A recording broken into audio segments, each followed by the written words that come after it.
বাসার নিচতলায় বাথরুমে লুকিয়েছিল শোভা খালার পরিবার।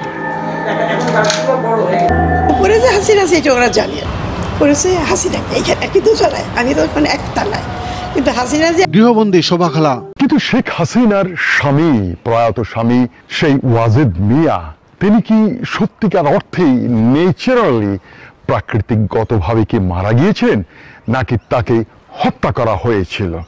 2009 সনে শেখ হাসিনার সেই স্বামী একজন পরিমণি বিজ্ঞানী, পরিমণি বিজ্ঞানী না, আমার পরিমণি নামটা সবসময় আসছে, পরমাণু বিজ্ঞানী ওয়াজেদ মিয়া তিনি দেহত্যাগ করেন, অর্থাৎ মারা যান। ইন্না লিল্লাহি ওয়া ইন্না ইলাইহি রাজিউন।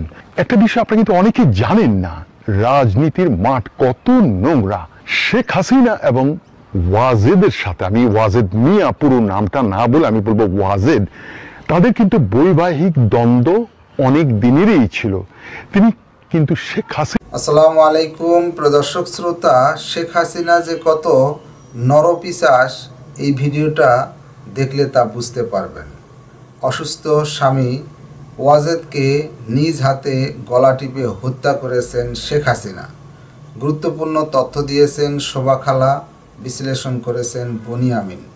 গুরুত্বপূর্ণ তথ্য আছে, চলুন ভিডিওতে বিস্তারিত দেখে আসি। শেখ হাসিনার স্বামী, প্রয়াত স্বামী সেই ওয়াজেদ মিয়া, তিনি কি সত্যিকার অর্থেই ন্যাচারালি প্রাকৃতিকগতভাবে কি মারা গিয়েছিলেন, নাকি তাকে হত্যা করা হয়েছিল?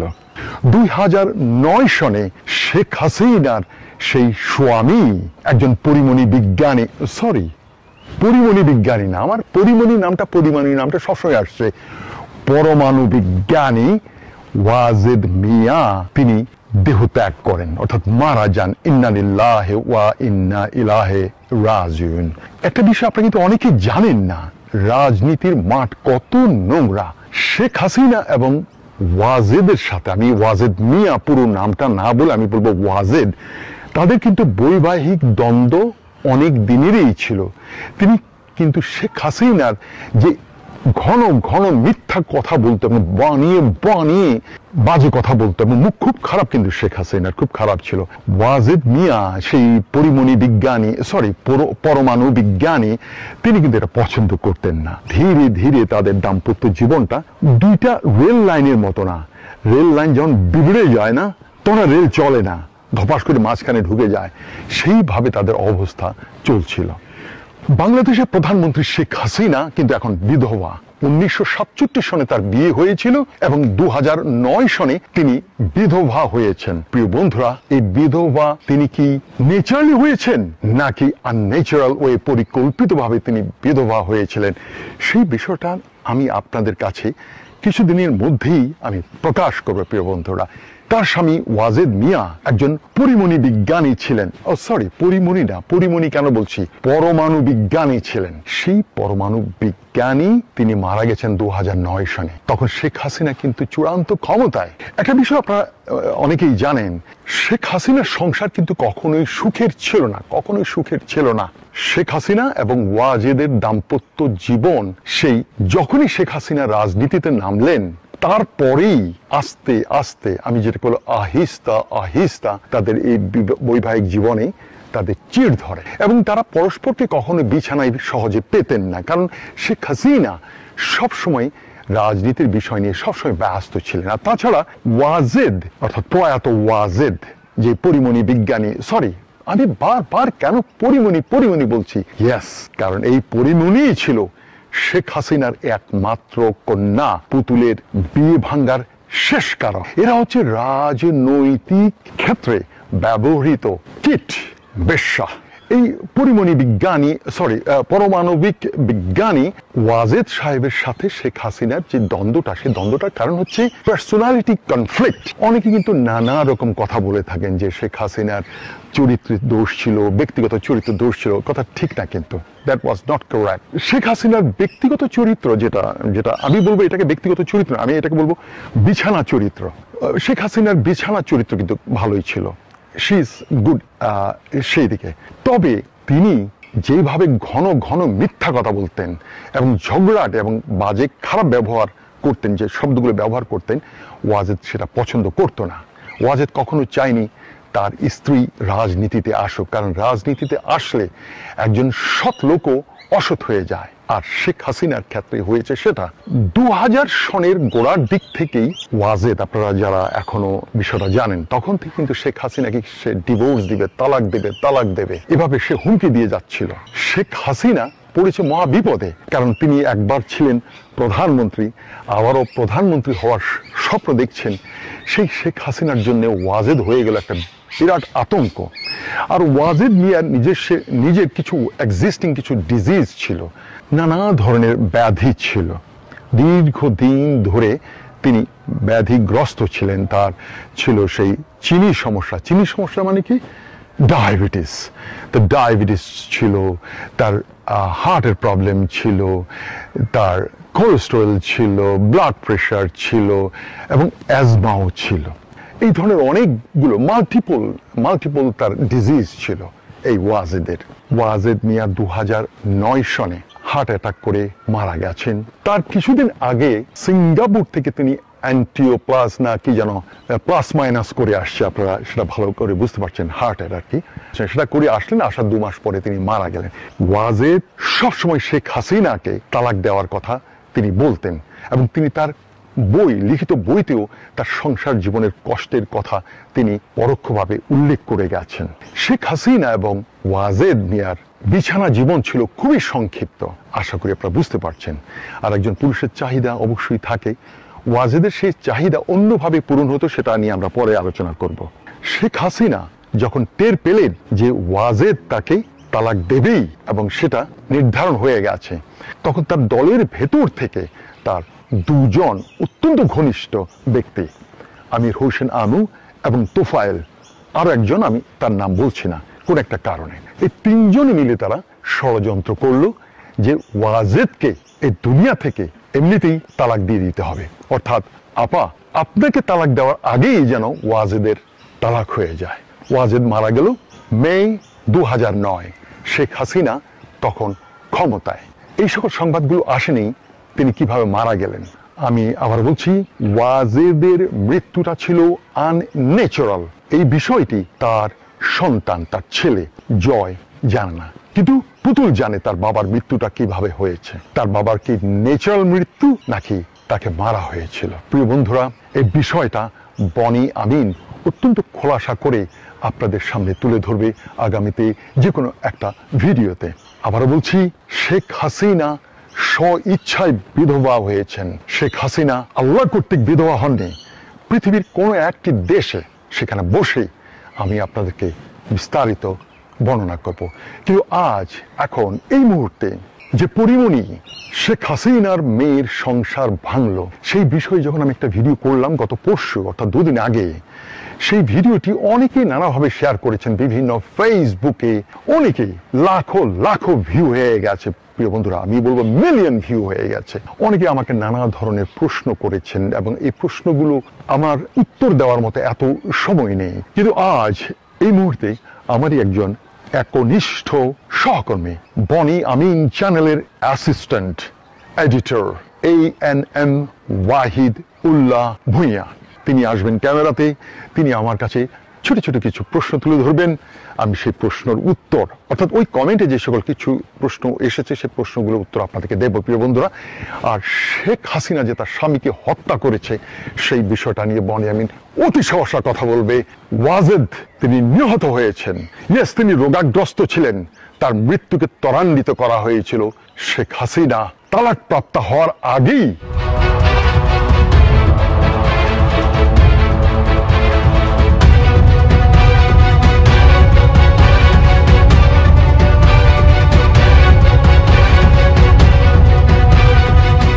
কি যেন প্রশ্ন আছে তোমার? কি স্যার, প্রথম প্রশ্নটা আমি যেটা করতে যাচ্ছি, আসলে আপনার এই যে আপনার যে ভিডিওটা, এটা তো মানে পরিমণির বিষয়, পরিমণি বিষয়ক যে ভিডিওটা, পরিমণি এবং পুতুল অর্থাৎ শেখ হাসিনার সেই বিষয় কি আমাকে আজকে প্রশ্ন করবে? সেই বিষয়টাই আপনাকে জানতে চাচ্ছি, কিছু কোশ্চেন, যেটা অনেক কমেন্ট পড়েছে আমাদের সেই ভিডিওতে, এবং সেখানে কিছু কোশ্চেন অ্যারাইজ হয়েছে, যে দর্শকরা কিছু কোশ্চেন আপনাকে করেছে। তুমি একটা একটা করে দ্রুত, আমি কিন্তু বেশি প্রশ্ন উত্তর দেবো না প্রিয় বন্ধুরা, কারণ হাজার হাজার কমেন্ট পড়েছে। এই সকল প্রশ্নের উত্তর দিতে গেলে আমার পুরো দিনটাই মাটি হয়ে যাবে। আবার আগামী পরশু আমি থাকবো মালয়েশিয়াতে প্রিয় বন্ধুরা, অর্থাৎ 25 সেপ্টেম্বর বনি আমিন ইসরায়েলের উদ্দেশ্যে মালয়েশিয়া, ইন্ডিয়া, UAE অর্থাৎ দুবাই এন্ড দেন ইসরায়েল। তো আমি এখনো কিন্তু আমার বাক্স, পেট্রা, ব্যাগ কিছু গোছানো হয়নি। আমার কি এত প্রশ্ন উত্তর দেওয়ার সময় আছে কি? কোনো সময় নেই স্যার, তবু যে আপনি যে সময় করে এই কোশ্চেন, কিছু কোশ্চেনে আচ্ছা বলো বলো বলো বলো। স্যার, প্রথম কোশ্চেনটা ছিল যে এই যে শেখ হাসিনার বিআই সম্বন্ধে আপনি যে বলেছিলেন, ওই যে ইঞ্জিনিয়ার অন্ধকার মোশাররফ হোসেন, আচ্ছা আচ্ছা, এই যে তাকে এবং তার ফ্যামিলি মেম্বারদের যে তাকে হেনস্থা করা হয়েছিল, এই বিষয়টা যদি আপনি একটু বলেন যে কেন করা হয়েছিল। একটা বিষয় আপনারা অনেকে বলেছেন যে উনি করাপ্টেড ছিল, উনি দুর্নীতি করেছেন, তার ভাই চাঁদাবাজি করেছে, অন্ধকার সে ফরিদপুরে, বৃহত্তর ফরিদপুরে ত্রাসের রাজত্ব করেছে। শেখ হাসিনা বা তার অ্যাডমিনিস্ট্রেশন সেজন্যই তাকে রাজনীতি থেকে বহিষ্কার করেছে, গৃহবন্দী করেছে, না অনেক কিছুই করেছে। এই অন্ধকার মোশাররফ হোসেন সে কি নতুন করে দুর্নীতিবাজ হয়েছে নাকি? সে কি আগে কি দুর্নীতি করতো না? সে কি আগে চুরি করেনি? তার কি যে সিস্টেমেটিক এই যে চুরিটা, সেটা একদিনের ছিল না, অনেক দিন ধরে ছিল। বাট তখন কেন? তখন বিকজ অফ শেখ হাসিনা ভাবলো যে আমার মেয়ে পুতুল যখন তোমার বাড়িতে সুখের ঘর করতে পারলো না, তোমার ছেলে সেই অন্ধকার মিতু মশরুর হোসাইন মিতু যখন আমার মেয়েকে এইভাবে প্রতারিত করলো, তোমাদের সাথে যখন আমার যে বেআইনের সম্পর্কটা চলে যাচ্ছে, তখন তোমাকে আমার একটা শাস্তি দিতে হবে। অর্থাৎ ছেলের জন্য বাবা শাস্তি ভোগ করলো, পুরো পরিবার শাস্তি পেয়েছে। অর্থাৎ আপনারা অনেকে বলেন যে না, মোশাররফ এমনি দুর্নীতিবাজ ছিল, চোর ছিল, ডাকাত ছিল। ব্যাপারটা তো আমি একই কথা মানে আবারও বলছি, সে কি নতুন করে ডাকাত হয়েছে নাকি? সে নতুন করে কি অপরাধী হয়েছে নাকি? সে তো সবসময় অপরাধী ছিল। পুতুলের কারণে ফরিদপুরের অনেক শীর্ষস্থানীয় ছাত্রলীগ নেতারাও জেলে ঢুকে গেছে। তারা কি হুন্ডি ব্যবসা, ডলার ব্যবসা, বিদেশে টাকা পাচার করা, এই বিষয়টা কি নতুন করছিল নাকি? প্রতিশোধের আগুনে পুড়ে ওরা ছারখার হয়ে গেছে। ওরা সবসময় চরিত্রহীন ছিল। তো এটা কি বলা যায় না স্যার, এটা শেখ হাসিনার একটা রাজনৈতিক প্রতিহিংসার একটা শিকার? খন্দকার মোশাররফ কিন্তু সবসময় দুর্নীতিবাজ ছিল, তার বাবা রাজাকার ছিল, দাদা রাজাকার ছিল, এই বিষয় নিয়ে আমি আলোচনা করব না। শেখ হাসিনা বরাবরই রাজাকার পরিবেষ্টিত ছিল, এবং শেখ হাসিনা যারা রাজাকার, যারা রাষ্ট্রবিরোধী কাজ করেছিল, যারা সেই শেখ মুজিবকে যারা হত্যা করেছে, তাদেরকেই সে প্রতিস্থাপিত করেছে, রিহ্যাবিলিট করেছে। এটা কিন্তু সবাই জানে। এটা কি রাজনৈতিক উদ্দেশ্য প্রণোদিত? অবশ্যই রাজনৈতিক উদ্দেশ্য প্রণোদিত। এটাকে বলবো যে মেয়ের ঘর যখন ভাঙলো, তখন মেয়ের শ্বশুরকে, মেয়ের চাচা শ্বশুরকে, মিতুর আরো কোনো আত্মীয় স্বজন, মিতু বলতে শেখ হাসিনার জামাতা, মেয়ের প্রথম স্বামী, দ্বিতীয় স্বামী অলরেডি যেটা আছে এটা গোপন, এটা বিষয়ে আপনারা জানেন, অলরেডি আমি আমার ফেসবুকে দিয়েছি। তো প্রথম স্বামী যে মিতু এখন কিন্তু দুবাইতে জেলে আছে, সেইটাও কিন্তু রাজনৈতিক চক্রান্ত করে তাকে জেলে ঢুকিয়ে দেওয়া হলো। পুতুলের স্বামী কি নতুন দুর্নীতিবাজ নাকি? আদম ব্যবসা, হুন্ডি ব্যবসা থেকে নারী ব্যবসা, এই খুব বিরাট ব্যাপার। কিন্তু রাজনীতিতে নারীর ভূমিকা সবসময়ই ছিল, তবে যেন এই গত 14-15 বছর এটা একেবারে প্রকাশ্য হয়ে গেল। মুমতাজ, যে আপনাদের চর্বি সুন্দরী, আমি ওকে সুন্দর বলবো, কেনা পেতে চায় ওকে, বনি আমিনও হয়তো ওকে পেতে চেয়েছিল। চর্বি সুন্দরী সেই সাংসদ মুমতাজ শিল্পী, সেও একজন রাজনৈতিক ভাবে ব্যবহৃত রাজনৈতিক অঙ্গনের একজন বেশ্যা। তারপরে অনেকে এসেছে, আপনি দেখুন সুবর্ণা মোস্তফা, তিনি কিন্তু স্বঘোষিতই কিন্তু একজন ফিম্প, আগে নিজেই ব্যবসা করতেন, এখন তিনি সাপ্লায়ার হিসেবে ব্যবসা করছেন। আরেকজনের কথা মনে পড়ছে স্যার, স্বামী কাউসার, আপনি যে প্রায় বলেন স্বামী খাই ছাড়, খেয়ে ছেড়ে দেওয়াকে বলে স্বামী খাই ছাড়, স্বামী কাইসার, স্বামী কাইসার, অর্থাৎ স্বামী খেয়ে খেয়ে ছেড়ে দেওয়াকে সেটাকে বলা হয় স্বামী খাই ছাড়। এরাও কিন্তু আওয়ামী লীগেরই সৃষ্ট রাজনৈতিক নেতাদের যৌন তৃপ্তি মেটানো বেশ্যা। তো আমি যদি এখন এই বেশ্যাদের লিস্ট আমি যদি একে একে যদি বলতে থাকি, সেটাই লিস্ট তো অনেক বড় হয়ে যাবে। আপনারা শুধু বলেন যে শুধু কি পরিমণি, শুধু কি শাবনূর, না, আমি আপনার অনেক আছে। আমি সেই মৌসুমীর কথা বললাম, পরিমণির কথা বললাম, শাবনূরের কথা বললাম। আমি এভাবে বলতে গেলে তো তাহলে আমার ভিডিও অহেতুক লম্বা হয়ে যাবে। তো এতগুলো লোকের নাম, আপনি কম্বল থেকে যখন লোম বাজবেন, যেটাকে হিন্দিতে বলে বল, सैलून यूनिसेक्स सैलून। अच्छा यूनिसेक्स बाल कटाता है, बाल यस यस ऑफ कोर्स। প্রিয় বন্ধুরা দেখুন, এই সেলুনে কাজ করে, চুল কাটে। আমরা বাংলায় বলি চুল, আর আমি যদি চুল বলতাম ও কিছুই বুঝতো না। আমি যখন বাল বললাম, এই ছেলেটা বাল কাটে আর মেয়েটা একটা ইন্স্যুরেন্স কোম্পানিতে কাজ করে। এই বল তুলতে তুলতে ওই বালের আর কম্বল থাকবে না, হিন্দিতে বলে বল। বাংলাদেশে যে পার্লামেন্ট বা মন্ত্রীর ভেতরে, তাদের মধ্যে কি দুর্নীতি নেই? 95% এরা দুর্নীতিবাজ। শেখ হাসিনা কি চাইলে সেখান থেকে ওই যে বল, না বাল তো আবার অন্য শব্দ, বাংলাদেশ আওয়ামী লীগ BAL, তো একই কম্বল থেকে যদি বালগুলো বাছাই করা হয়, কম্বল আর কিছু থাকে না। বাল মানে বাংলায় বলে চুল। হ্যাঁ স্যার, আপনি এত ইনফরমেশন, আমাদের দর্শকদের প্রশ্ন হচ্ছে যে আপনি এত ইনফরমেশন কিভাবে পান? How do you know this? প্রিয় বন্ধুরা, এটা অত্যন্ত সিক্রেট, অত্যন্ত গোপন, এবং এই তথ্যগুলি কি বনিমিন এখন জানে, এখন শুনছে? না না না, এগুলো অনেক আগেই আমি জানতাম। একটা জিনিস আপনাদেরকে বলি, রাজনীতি যে কত নোংরা। রাজনীতিতে আপনার বাবা মা ভাই বোন কাউকে কিন্তু ছাড়া হয় না। আপনি ভারতের, আমি আপনাকে দূরের কোন সিনেমা দেখার জন্য বলবো, আপনাকে বলবো না যে আপনি স্প্যানিশ সিনেমা দেখুন অথবা আপনি ইংলিশ হলিউডের সিনেমা দেখুন, দরকার নেই। বর্তমান এই রাজনৈতিক সমাজকে নিয়ে ভারতে প্রায় সময় কিন্তু বিভিন্ন সিনেমা হয়ে থাকে। আমি দুটো সিনেমা শুধু আপনাদেরকে রিকমেন্ড করবো। একটা হচ্ছে, নামই হচ্ছে রাজনীতি। রাজনীতিতে যে এই যে নেত্রীদেরকে দেখছেন, ওরা কিভাবে দেহদান করে উপরে উঠে আসছে রাজনীতি নামে, সেই সিনেমাটা দেখলে আপনি পরিষ্কার হয়ে যান। আরেকটা সিনেমা, শেখ হাসিনার স্বামী ওয়াজেদ কি আসলে ন্যাচারালি মারা গিয়েছেন, নাকি তার মৃত্যুটাকে ত্বরান্বিত করা হয়েছে, সেটা যদি আপনি বলিউডের আরেকটি বিখ্যাত সিনেমা, নাম হচ্ছে ম্যাডাম চিফ মিনিস্টার। আমি আবার বলছি, ম্যাডাম চিফ মিনিস্টার। অনেক সুন্দর ছবি স্যার, অনেক সুন্দর। এবং সেটা দেখার পরে আমি যে ওয়াজেদের মৃত্যুটাকে কিভাবে ত্বরান্বিত করা হয়েছে এবং কেন করা হয়েছে, ওই সিনেমাটা দেখার পরেই আপনি বুঝতে পারবেন যে বনি আমিন তার এতদিনের 14 বছরের জমানো এই গোপন কথাটা আমি বললাম, সেই কথার সাথে মিলিয়ে আপনি দেখবেন। আবার বলে রাখছি, সিনেমার নাম হচ্ছে ম্যাডাম চিফ মিনিস্টার। দেখে নেবেন প্রিয় বন্ধুরা। তো স্যার, আপনি যেভাবে জানছেন, তো বাংলাদেশের সাংবাদিকরা কি এগুলো জানে না? না, ওদের মুখের মধ্যে জিপার লাগানো আছে। গার্মেন্টসে এখন অতিরিক্ত জিপার তৈরি করে না, ওই জিপার গুলো এখান থেকে জিপারটা নিয়ে ওদের প্রত্যেকটা সাংবাদিক এখানে জিপার লাগিয়ে দেওয়া হয়েছে। ওরা অনেকেই জানে, শুধু কি বনি আমিন, কিন্তু সেটা তারা বলতে সাহস পাচ্ছে না। সত্য প্রকাশে ভীত। প্রিয় বন্ধুরা, বাংলাদেশের সমাজ ব্যবস্থা এমন, ক্রেতা বিক্রেতাকে বিশ্বাস করে না, বিক্রেতা ক্রেতাকে বিশ্বাস করে না। স্বাধীন মত প্রকাশের নামে অনেক সাংবাদিকরাও অতীতে অনেক বাজে কাজ করেছেন। সাংবাদিকরাও কিন্তু অনেক কম না, কিন্তু রাজনীতির ময়দানে বেশ্যাবৃত্তি, সংবাদের লাইনেও কিন্তু প্রচুর বেশ্যাবৃত্তি হয়ে থাকে এবং মারাত্মক। এদের বিষয় নিয়ে ঘাটতে গেলে, ওই যে বললাম না, আমি যদি কম্বলের বল বাঁচতে যাই, একটা করে বাল তুলতে কম্বাল না, তাহলে এটা কম্বল হবে, পুরো কম্বালই সাফ হয়ে যাবে। আসলে কম্বলটা হয়েছে যেহেতু বাল দিয়ে করা হয়, তো কম্বাল, বাংলায় বলা হয় কম্বল। আর কিছু বলবে? না স্যার, থ্যাংক ইউ। আপনি যে মূল্যবান সময় দিয়েছেন, আপনারা আমাদেরকে এই কোশ্চেন গুলোর অ্যান্সার করেছেন, থ্যাংক ইউ। আজ তাহলে ছাড়ি। This is Boni Amin from.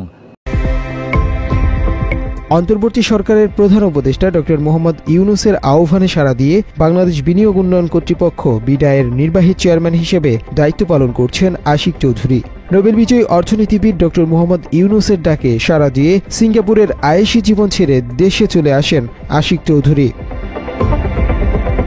Ashiq নিজের ফেসবুকে লিখেছেন, দেশের মানুষের সেবা করার সুযোগ পেয়ে মাত্র 59 সেকেন্ডের এক ফোন কলে সিদ্ধান্ত নিয়েই তিনি দেশে ফিরে আসেন।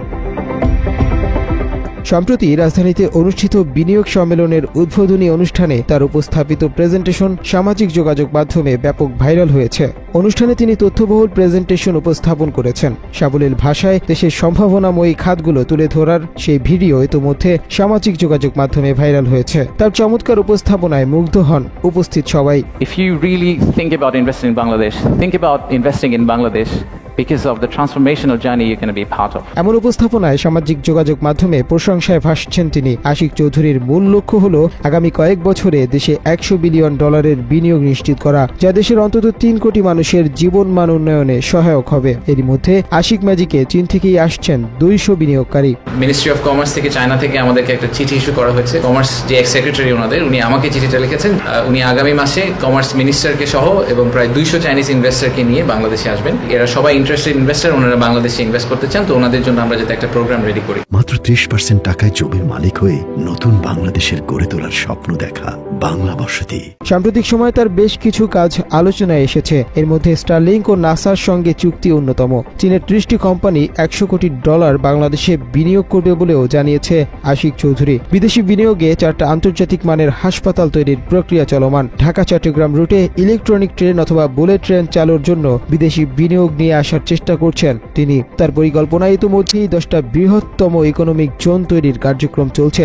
আশিক জানিয়েছেন, বিগত সময়ে ভুল সিদ্ধান্তের ফলে স্যামসাং এর $22 বিলিয়ন বিনিয়োগ বাংলাদেশ থেকে ভিয়েতনাম চলে গিয়েছিল। এই স্যামসাং এর $22 বিলিয়ন একটা ইনভেস্টমেন্ট যেটা ভিয়েতনামে গিয়েছে 2012-13 সালের দিকে, ওই ইনভেস্টমেন্টটা বাংলাদেশে হওয়ার কথা ছিল। আশিক ম্যাজিকের প্রশংসা সবাই করলেও এর সমালোচনা করেছেন বিএনপির সহ আন্তর্জাতিক বিষয়ক সম্পাদক ব্যারিস্টার রুমিন ফারহানা। এক টিভি টক শোতে রুমিন ফারহানা বলেন, এই সরকারের পিআর অসাধারণ। ডক্টর মোহাম্মদ ইউনুস, তিনি পিআর এর ব্যাপারে একজন অতি দক্ষ মানুষ এবং তিনি তার দক্ষতাকে সর্বোচ্চ পর্যায়ে কাজে লাগাচ্ছেন। যারা চমৎকার কথা বলছেন, যারা চমৎকার বক্তৃতা করছেন, তারা যদি মনে করে যে তাদের দক্ষতা, যোগ্যতা, জনপ্রিয়তা অনেক বেশি, তাহলে কেন তারা নির্বাচনে আসছেন না? যেই গদিটিতে আপনি বসে আছেন, মানুষ যদি আপনাকে ভোট দেয়, আপনি ঠিক সেই গদিটিতেই বসবেন। ওই টক শোতে এক সাংবাদিক আশিক চৌধুরীর সমালোচনা করে বলেন, দেশের জনগণ মনে হয় আর কোনোদিন প্রেজেন্টেশন দেখেনি। আশিক চৌধুরীকে মানুষ ডিজিটাল পূজা করছেন বলেও মন্তব্য করেন।